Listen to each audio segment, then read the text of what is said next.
Ano ma? Mahal na mahal ni grandmother yung mga apo niya. O kaya magpagaling ka. Nang makita mo pa yung mga apo mo. Makita mo pa si Sab na atribida. Maging nurse. Magiging nurse daw yun si Sab. Ay, vet daw pala. Parang ka ng apo sa tuhod. Oo, makikita mo pa yung apo mo kay Jayrel. Next year, mag-aasawa na yan. Hindi na yan magtatapos ng pag-aaral. Magko-construction na yan. Tatapos ako. Magko-construction Magtitinda sigarilyo. Oo, magtitinda.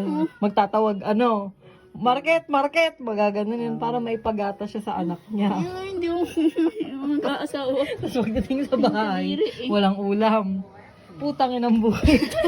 Tapos, madadaanan niyo siya doon nagtatawag. Daanan Tapos niyo yung asawa niya nagbibingo, bit-bit yung anak niya.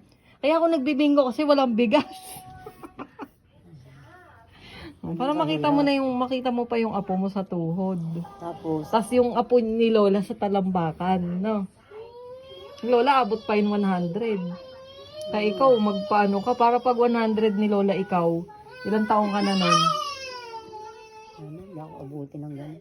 Aabutin ka nun. Manalig ka lang. Maging masamang damo ka ma.